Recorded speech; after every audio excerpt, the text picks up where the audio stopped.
Здравейте, скъпи читатели! Намираме се в нашата месечна рубрика на Book Journey Conversations, мястото, в което си говорим повече за книгата на месеца.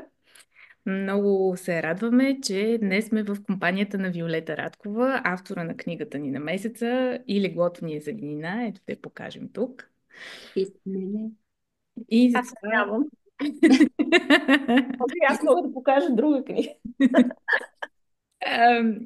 И сме много, да, много щастливи. За първи път ни гостува авторът на книгата, която четем.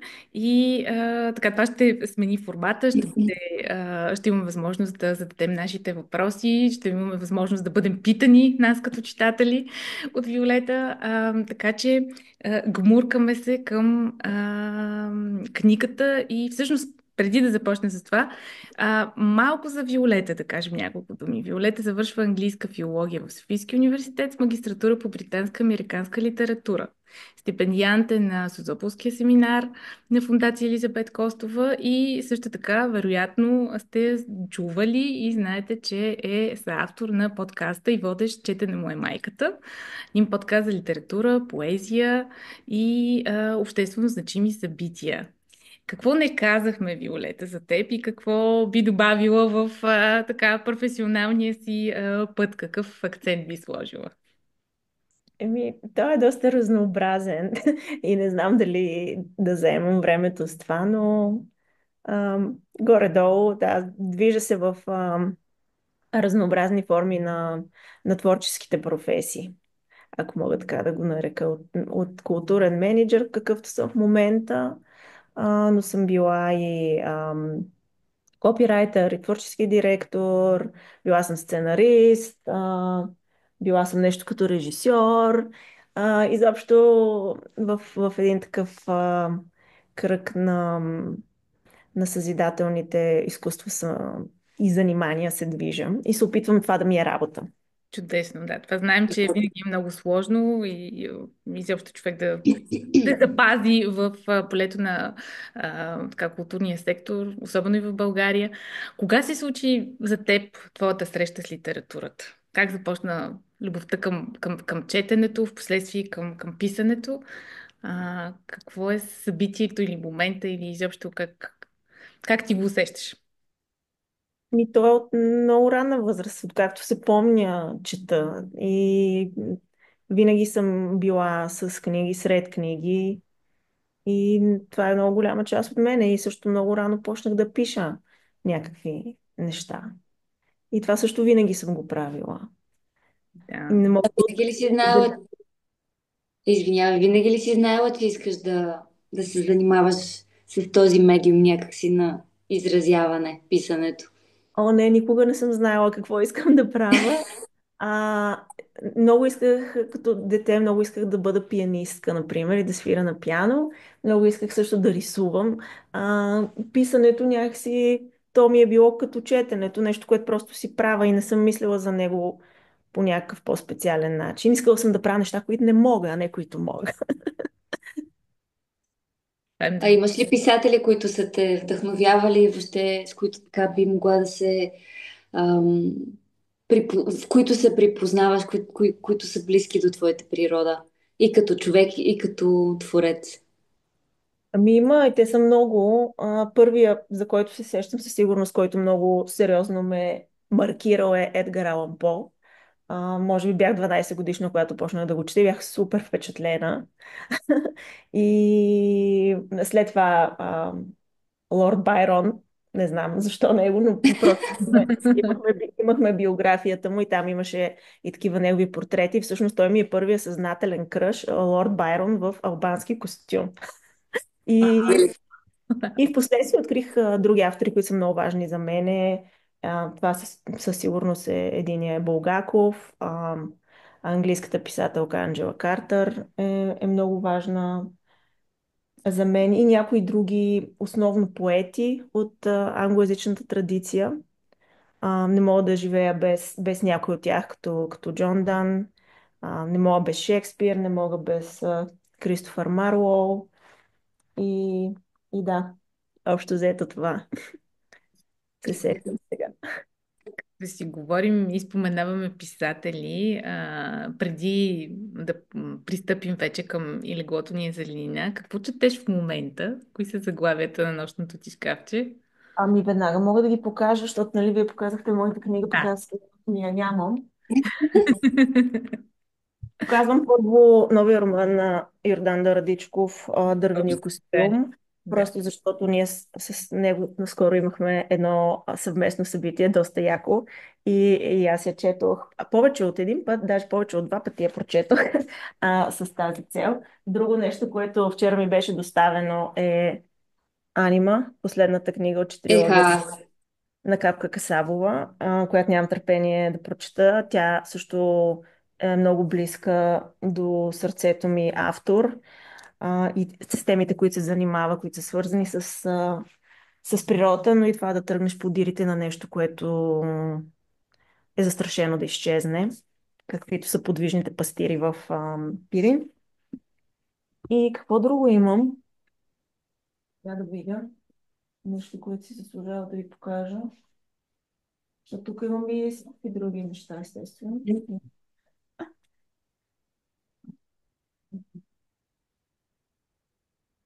Да. Нещо, което е много мое. Може би не интересува никой друг, освен мене. Това е тази антология. Потомството на Чосър, англоязична поезия в превод на Александър Шурманов. Това е от 14 век до 21 век. Тоест, тук влизат поети от самия Чосър до съвременни англоязични поети. Това са стихотворения, които Александър Шубранов е превеждал през продължение на много години и едно прекрасно място да се срещнеш с англоязичната поезия.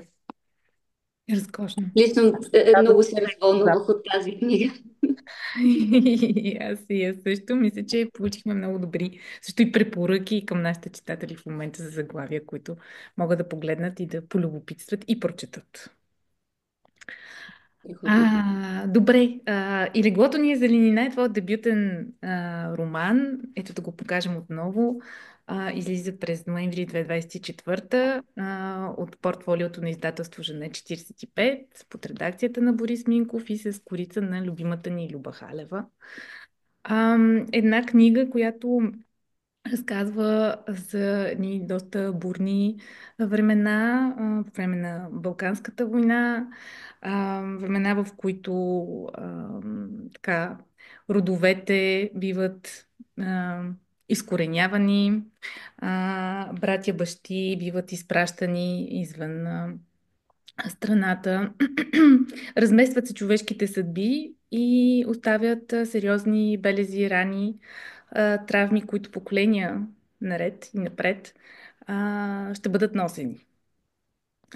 Как се случи този роман за теб? Кога реши, че тази история трябва да бъде непременно разказана? Не съм решила нищо, нищо подобно, всъщност. А, Мисля си, че проистече вследствие на наслагване на различни опитности и идеи, които съм имала през годините. И винаги така ми е било много странно как нали, в рода ми е имал човек, който е имал билет за Титаник, обаче не е успял да се качи на него, защото в истинската история той го изпуска. И а, Другото е, че винаги съм била много близко до разказвачите в нашия род, дали това ще са мои баби, много съм обичала да слушам истории. А, Така, радвам се, че рано в моя живот се сетих аз да ги записвам и да ги интервюирам. Така че много от, може би, някои реплики на героите могат да ви звучат автентично, защото те са истински, защото това са думи казани от истински човек, които аз през годините просто съм записвала. И когато всъщност ме избраха за Созополските семинари на Фондация Елизабет Костова, аз трябваше да отида с някакъв материал, но аз нямах нищо, защото просто нищо не пишех в това време. Тогава работех в рекламна агенция и бях поудяла, в смисъл мозъка ми беше гладък. И, и в някакъв пристъп такъв на паника си казах, Боже, Боже, аз нещо трябва да отида там, аз нямам нищо. И казах, ето тук сега ще измисля един разказ и ще отида с него, защото думата роман никога не е влизала в моята глава. И всъщност, обаче, когато седнах просто да си го скицирам за какво ще бъде този разказ, просто се изля цялата структура в 20 и няколко страници. И аз тогава си казах, това май е роман. И си казах ужас, нали, защото много ме е страх, защото аз не знам как се пише роман. И тук извадих големия късмет, всъщност, защото аз с тия 23 страници такива бележки, буквално той се качва на кораба, нали, абсолютно е така М. скицирани. Някакви диалози дори вече бях написала, просто защото така ми дойдоха. Отидох в Созопол и там мой ментор беше Капка Касабова. И всъщност това беше ключово, защото аз попаднах на нея и тя ми каза, това е много добро, но е много амбициозно, нали, го осъзнаваш и аз, да, супер, нали, точно така Приемам е. се. Да. И всъщност това, което тя направи за мен беше невероятно. Първо, освен, че ми каза, нали, да не се отказвам и това да го завърша, а говорим за човек, който никога нищо не е публикувал, в смисъл аз нямам не само книга, аз нямам една публикувана дума. Тоест, абсолютно нищо не може да прочетете никъде от мене, което хората, които си купуват тази книга, браво, в смисъл, голям риск поемате, нали, с това нещо.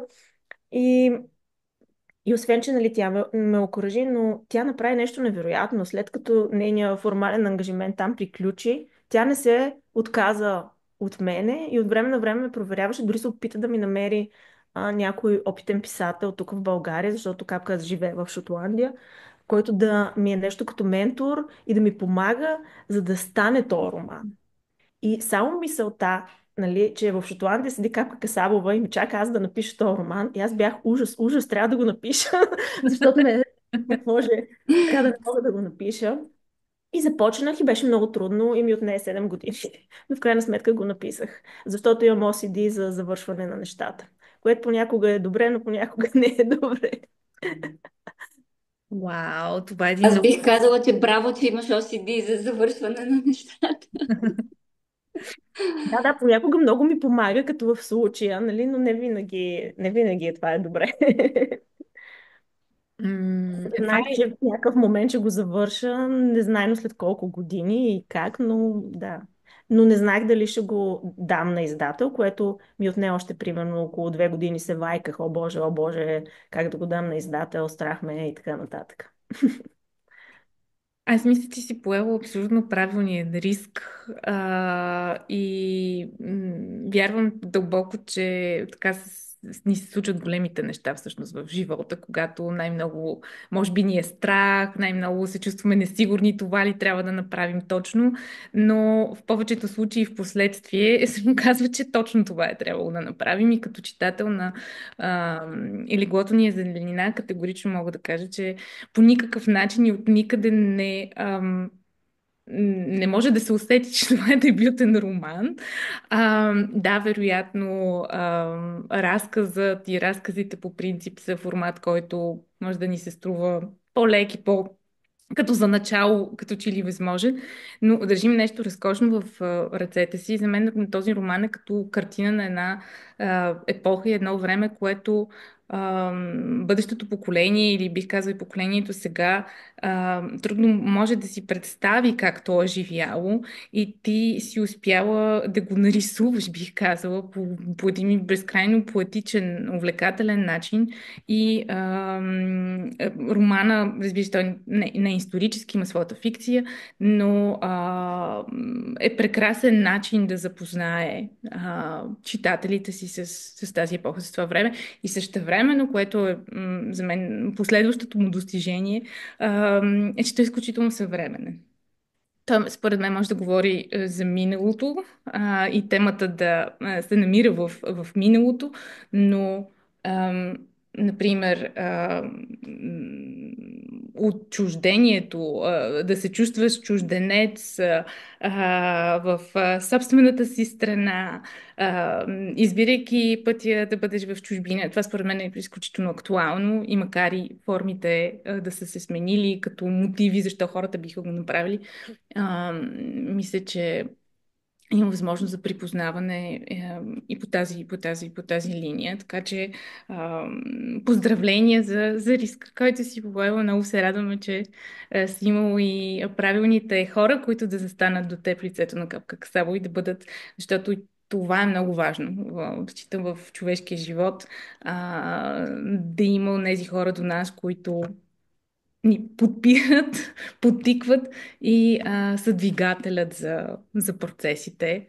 А, ти вече спомена, че 7 години е отнело написването на романа.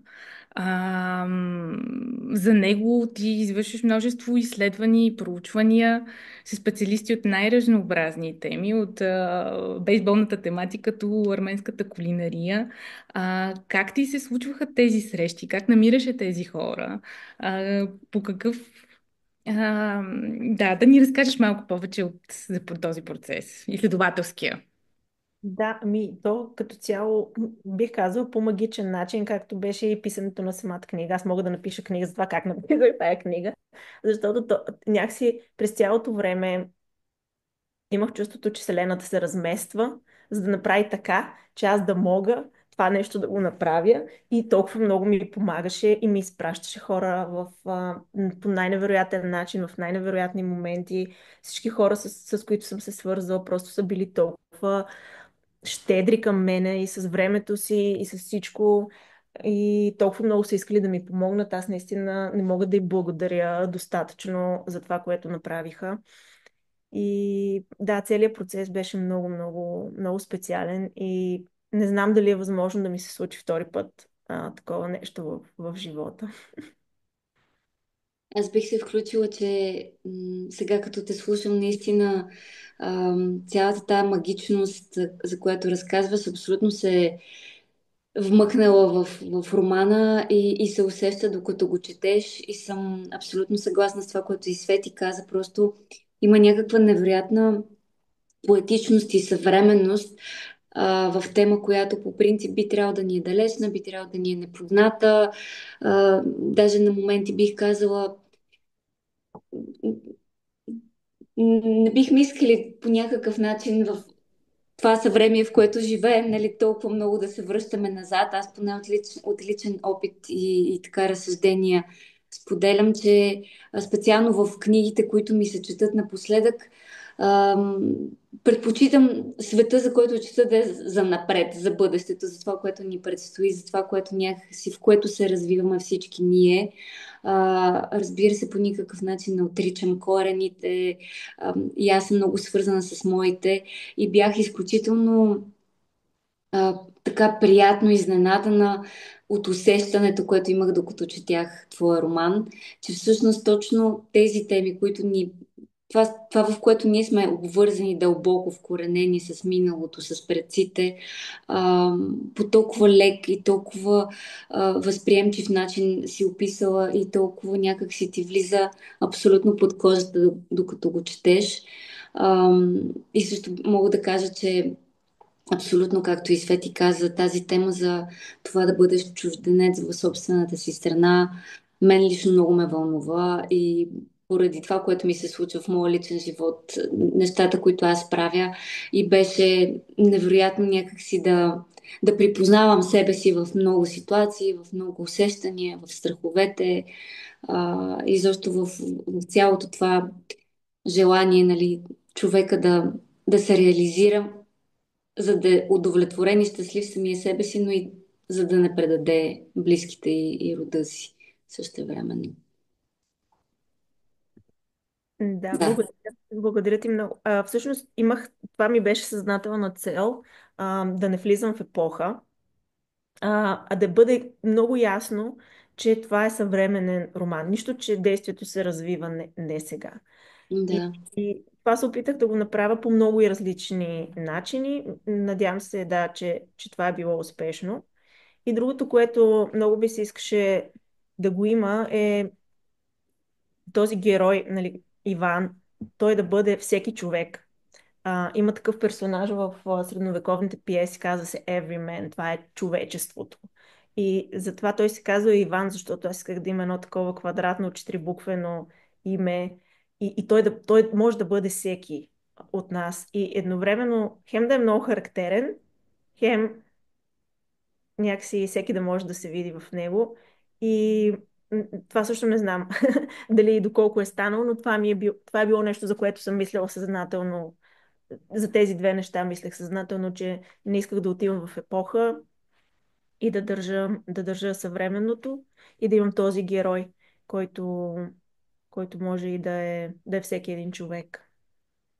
Абсолютно се усеща според мен. Аз исках в този ред на мисли да те попитам до каква степен твоята лична свързаност на твоите преживявания, твоя род нали, някакси до каква степен тя се обвързва с това, което вкарваш в романа и докъде е някакси художествената измислица. М. Ако, Ами, ако можеш, разбира се, да разбира говориш се, за това. аз всичко ще се разкажа, смисъл на мен ми е много приятно. А, до голяма степен е много обвързана, защото най-малкото, както казах, там има реални реплики на мои роднини, а, на хора около мене. Това са живи хора, това са истински думи, това аз не съм си ги измисляла. И много от нещата, които може би си мисля, че са измислени, не са. И обратното, но в реалната, следвам историята доста подробно. Единственото, така няколко неща има, които съм кривнала. Едното е, че всъщност това е бащата на прабаба ми. Той всъщност е имал билет за Титаник, но не е успял да се качи, защото не е стигнал на време в Саутхемптън. А, обаче той се качва на следващия и все пак достига благополучно в Чикаго, но понеже по това време тук са Балканските войни, няма комуникация и той не успява да информира семейството, че е жив. И всъщност те наистина мислят, че той е загинал на Титаник, погребват го с празен гроб, както е описано в книгата, и той 4 години по-късно се връща с една машинка за формоване на бисквити. М, Сега ние не знаем много той какво е правил, докато е бил там, къде точно се е занимавал, така че още взето цялата американска част беше моето място, където аз можех да си измислям и да си играя. Това е частта, която ми беше най-трудна, защото трябваше най-много проучвания да направя, понеже абсолютно нищо не знаех. Докато историята, която се развива в селото, там има много източници, селото е близо, ходила съм там, селото ме усинови, хората от селото се грижиха за мен, докато бях там, те направиха всичко, за да мога аз да си проведа проучването, заведоха ме на абсолютно всички места, които исках да видя, дадоха ми къща, дадоха ми храна, просто не знам, това също беше едно от най-магичните неща, които ми се случиха в целия процес, защото там имам едно сега намерено семейство там, гръцко. Ам, и така, да, всъщност да, американската част е тази най-измислената, но същевременно по някакъв начин е и загадната от реалната история, защото в един от неговите костюми, неговата жена, майката на прабаба ми, намира нещо, което след това веднага го унищожава.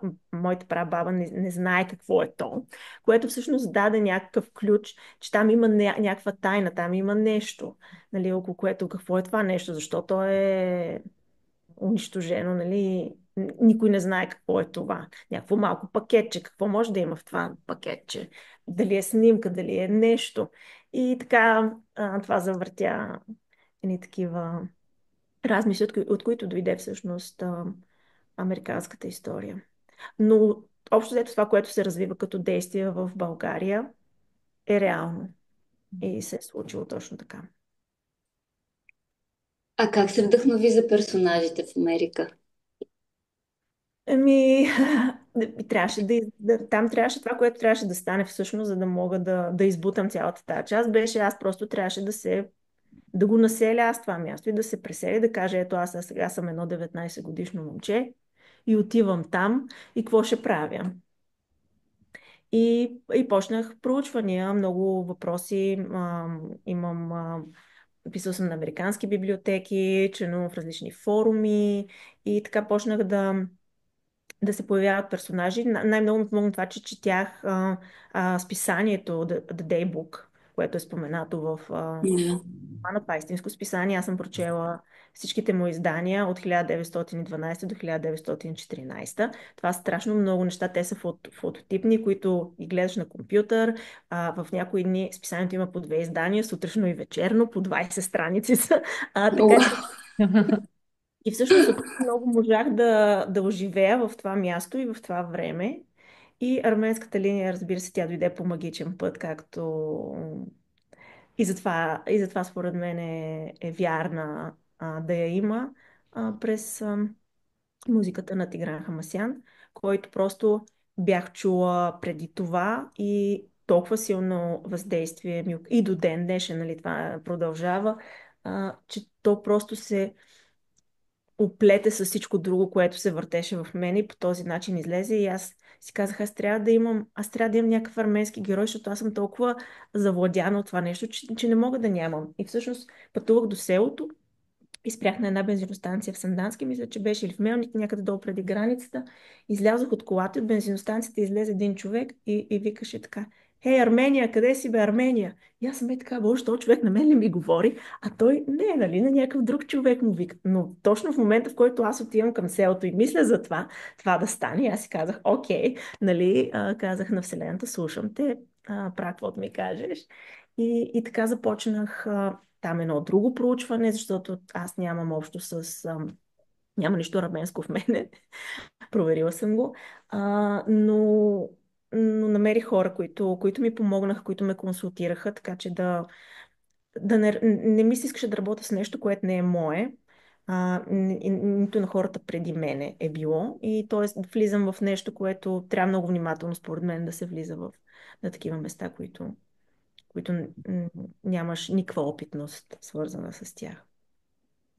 Аз не мога да се въздържа да не спомена нещо, което няма конкретно общо с книгата, но има много конкретно общо с Тигран Хамасян и твоето откритие. Така, един много важен за мен проект, в който аз съм въвлечена, е организирането на Радар Фестивал Beyond Music във Варна. И ние от години се опитваме да поканим Тигран. И той е разкошен музикант. Просто август месец, когато ние се случваме, уви е неговият месец за почивка. Так, Така но че, имам връзки. Уинк, уинк. така че просто за този клик ми беше важно да ти споделя, че напълно разбирам откъде тази любов към и ключ към арменската култура се ключи, защото той е абсолютно космополитен и невероятен. Ти имаш, говорейки и споменавайки за музиката в края на романа, това според мен абсолютно трябва да го споменем. Да, и аз това си мислех. QR код, който отпраща към саундтрак. Ролята на музиката за теб. Да ни разкажеш как ти спомена Тигран, но тук има, разбира се, и много други произведения. На мен за първ път ми се случва да чета роман, който да ме препраща и към музикален пейзаж. Какво е мястото на музиката до литературата? До литературата по принцип не знам, но знам за мене какво е. И то е много голямо и много често моят процес тръгва от там. И както има три всъщност ключови произведения, около които е изградена дори книгата, ако щете. Едното е албума на Тигран Хамасян от 2015 Мокрут. Другото е третия пиано концерт на Рахманинов. И четвъртото е албума на Кейт Буш Hounds of Love. И това е B-side The Ninth Wave, в който се разказва за това какво е да, да се носиш в едно море сам и да си на ръба да се удавиш, ама всъщност те спасяват накрая.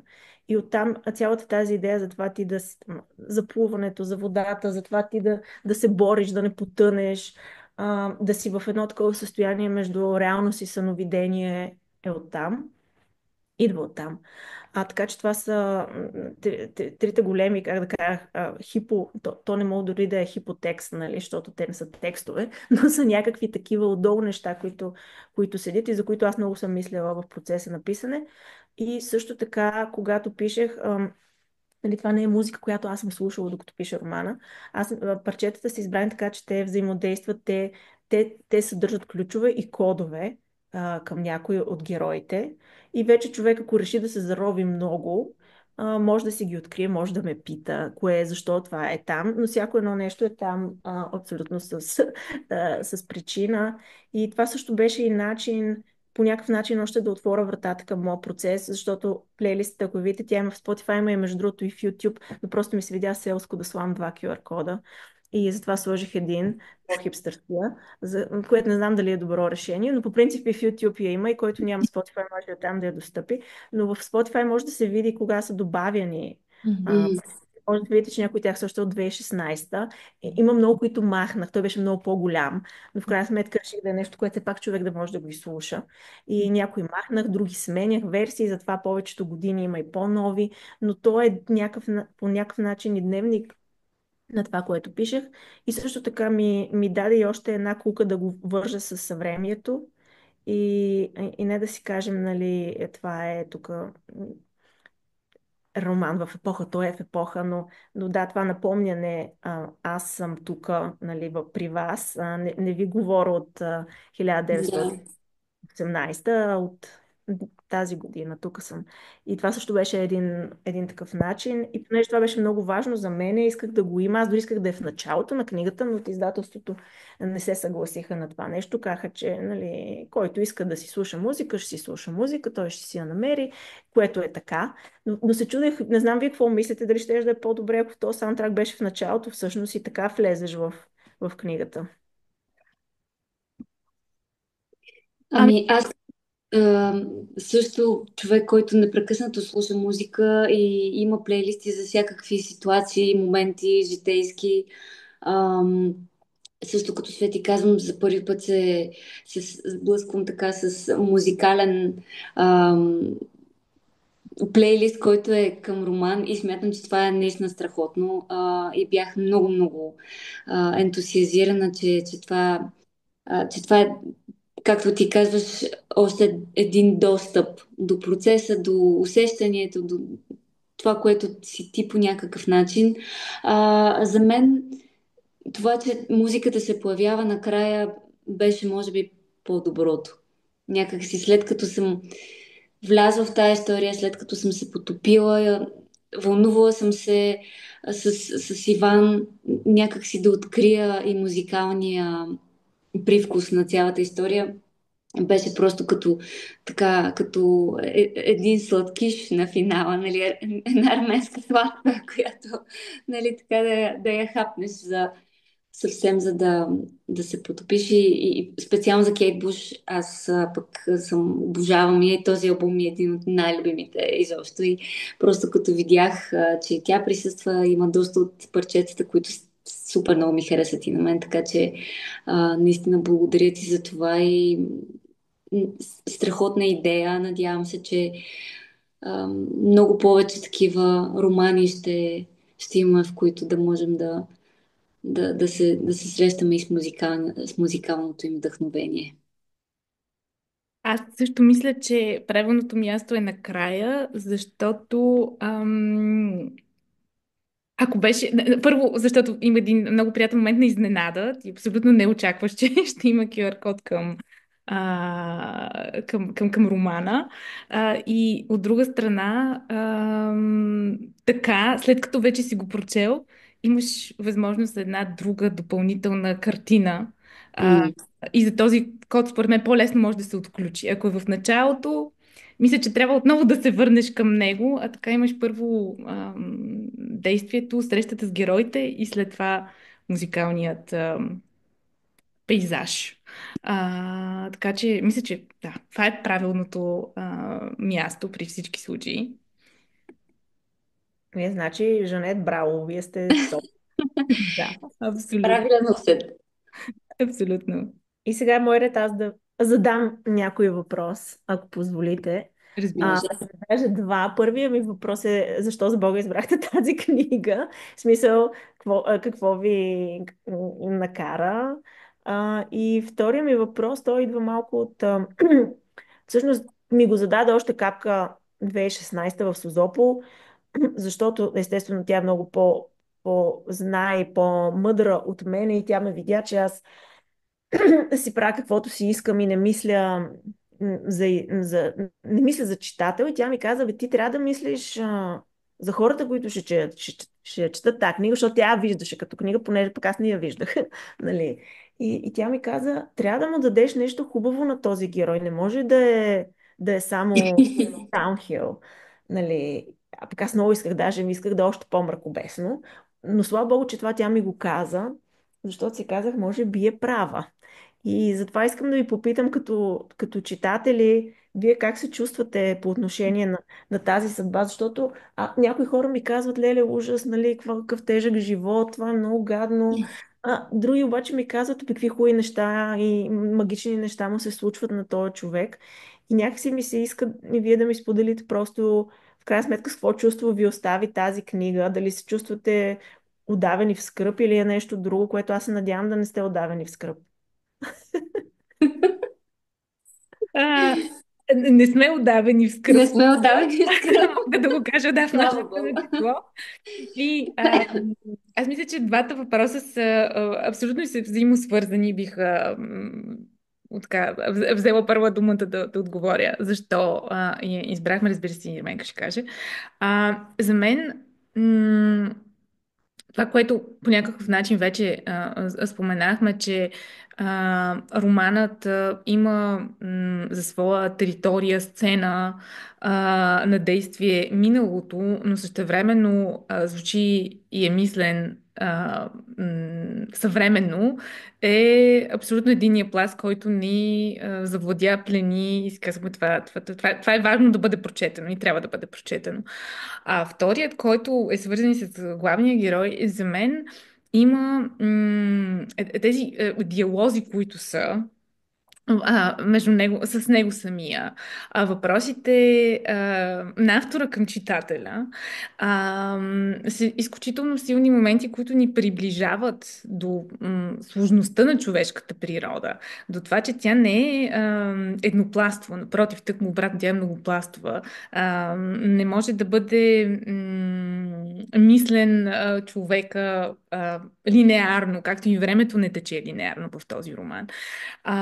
И мисля, че категорично всички образи всъщност и на главния герой, но и на семейството му са толкова пълнокръвни и близки. И те са близки, защото са несъвършени, защото се вижда, че те грешат, че те постъпват както всеки един човек по своя житейски път.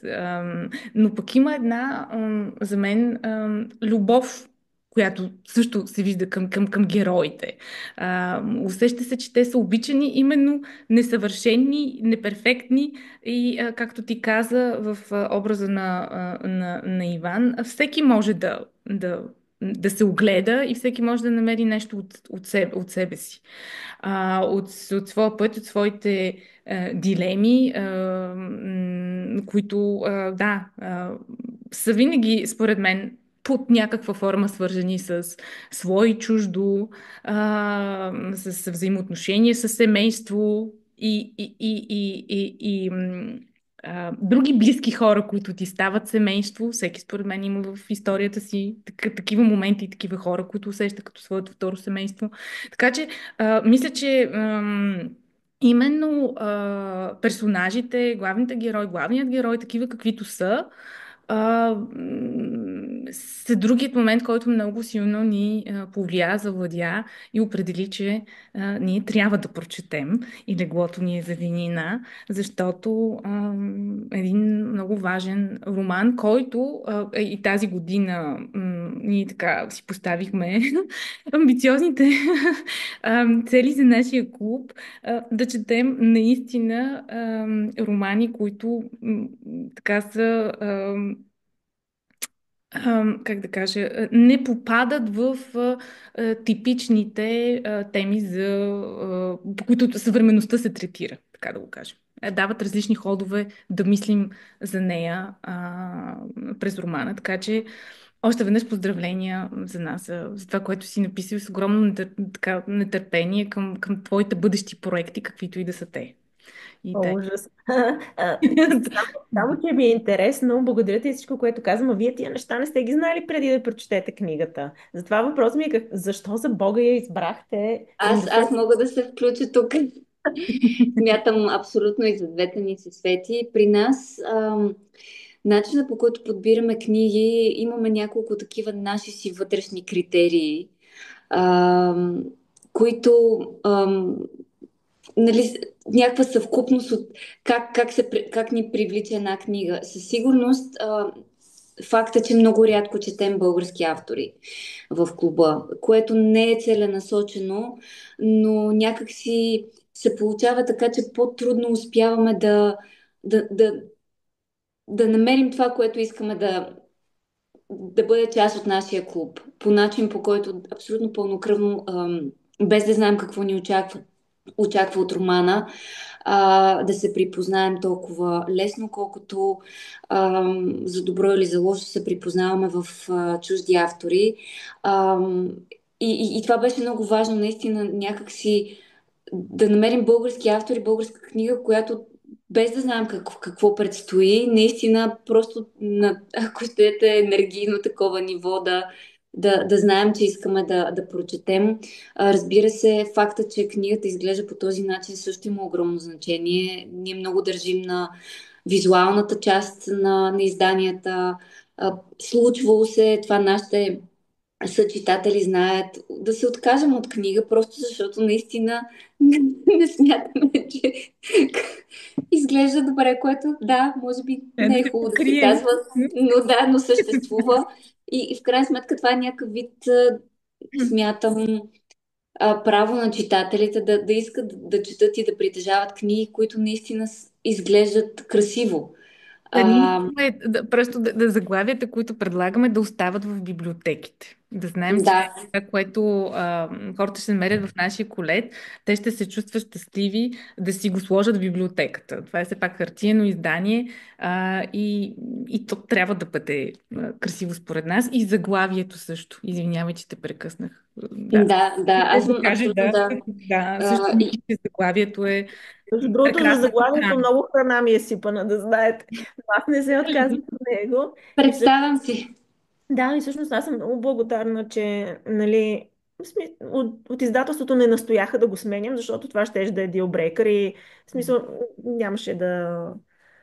беше нещо, от което нямаше да се откажа в никакъв случай. Да. И всъщност така те не се намесиха в това, оставиха ме да имам такова заглавие. Аз знаех предварително, че то е дълго, че то е сложно, че то не може да се запомни. И тук малко преживях също, което му се случва на Иван, когато сменя дизайна на кутията с бисквити и баща му казва, много си зле, нали, трябва, нали, знаеш какво трябва да пише, за да се продават тия бисквити, а ти какви глупости правиш. И то всъщност и при мен стана така, защото всъщност нали, някакви хора казват, в ужас, не мога да го запомня, не може ли да е по-кратко, ма какво значи а, и така нататък, което на мен ми харесва, защото прави още един допълнителен квест. Квест е нещо, което мене най-много ме вълнува по принцип. Използвам английската дума, защото българската приключение не ми се струва достатъчно ясно да опиша какво е квеста. Квеста, защото то е и търсене на нещо, в което хем ти търсиш приключението, хем то те търси тебе, а не някакви неща, които просто ти се случват. И както самия роман е квест на един герой, който се учи да живее общо взето, така ми се искаше и читателя да бъде включен в това нещо и за читателя да има разнообразни малки квестове на различни места. Саундтрака е един квест. Ако искаш да рови си там, много неща ще намериш. Ако искаш, не се зарави. Заглавието е квест. Ако искаш, работи с него, играй си с него, ще намериш много неща.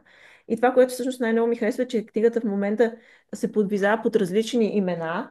Някои са и леглото ми е зеленина, и леглото Ви е зеленина, зеленината, зелената книга, книгата с гълъба и така нататък. Това е Да. страхотно. Аз мисля, че заглавието е страхотно, наистина, изключително енигматично, което също е нещо, което нас ни привлича.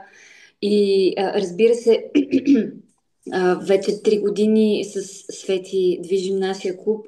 Мисля, че доста добре се познаваме и усещаме и можем дори и знаеки коя какво харесва и коя какво ни е впечатлява, нали, като творчество, като теми, въобще общочовешки, дори е така да зачетем малко от книгата, знаем вече, че бихме искали да я прочетем, така че решението за нея беше взето много бързо, наистина.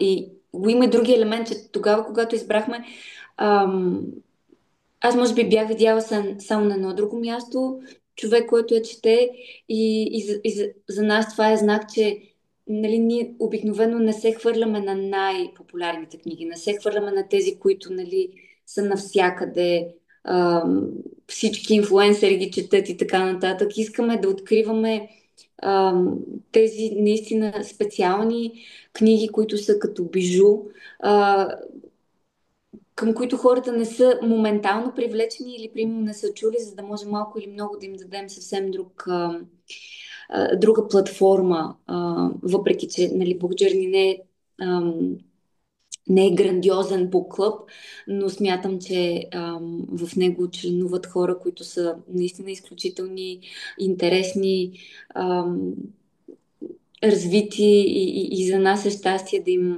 да им поднасяме такива по-нестандартни избори и съответно те самите да започнат да вдъхновяват други хора с тях. Да. Изключително бих казала критични читатели. Имаме Да. и хора, които Добре, ги значи са нуждат доста грандиозни. от сериозната литература и за нас Яко. абсолютно важно не количеството ми и качествения резултат. И да, в това, което абсолютно Ирменка каза, това просто още един штрих искам да кажа, че и леглото ни е зеленина е една много красива покана за като заглавие да бъде прочетено. Така че от визуалната част през заглавието до разлистване и прочит на няколко диалога, ние вече бяхме сигурни, че ще четем романа. И всъщност, това е нещо друго, което Ирменка каза, че нали, ние много рядко четем български автори, така че това прави още по-специално мястото ни. Даже бих казала, че а, писателка, дама, ние не сме имали от българските автори, които сме чели, така че съвсем. Да. Добре. А с какво чувство ви остави накрая книгата? Защото както е, че не сте отдавани от скръп, какво ви остана след това? Истината е, че аз имах един момент, в който много ми се искаше, четейки, той да остане в Щатите. Нали, това беше някакво мое такова лично усещане спрямо, както казах по-рано, моите въобще разсъждения за принадлежност, възприятие на тук и сега, там някъде и така нататък. Ам, и ми стана малко мъчно, но стигайки до края, усещането ми беше, както и Свети каза по-рано, наистина за някаква абсолютно такава пълнота и завършеност на цялата история и колкото и да, нали, много романтично би било желанието, нали, всичко да бъде цветя и рози и да завърши по такъв безметежен начин. И мисля, че на фона на цялата история и пълнотата и пълнокръвността на тези герои, финала беше абсолютно истински, автентичен, ам, с тежащ на място. И въпреки, че те оставя с едно такова нали, леко стягане, със сигурност не бях потопена в скръп. Просто за пореден път някакси си казах, това е истинския живот и той е разнообразен, той е абсолютно вълнообразен и не може да върви линеарно и само на една нота. Така че за мен беше удовлетворяващ финал. Аз, тъй като обикновено прочитаме и няколко цитата от книгата, ще си позволя първо да прочета и след това да довърша, така да отговоря на въпросите, с какво чувство ме остави. Четем, за да цитати също и да дадем възможност на читателите, които не са прочели все още романа, да усетят от езика и стила, който просто е прекрасен в и, и леглото ни е зеленина. Та цитата. Как се изменят хората?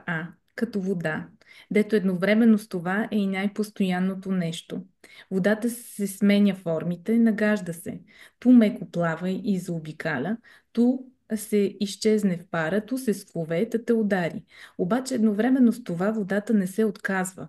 Не можеш да я спреш и независимо от това как ще се измени, в края на краищата ще стигне там, за където е тръгнала. Рано или късно водата стига, за където е тръгнала или по-право казано, връща се там, откъдето е тръгнала, при своя извор се връща. Не можеш да спреш водата, да, и човека не можеш да спреш. Та мисля си аз, как ме остави този роман. Остави ме с усещането, че има един ход, който на живота, който всеки един от нас следва. То понякога е така изглежда циклично и завръщащо се.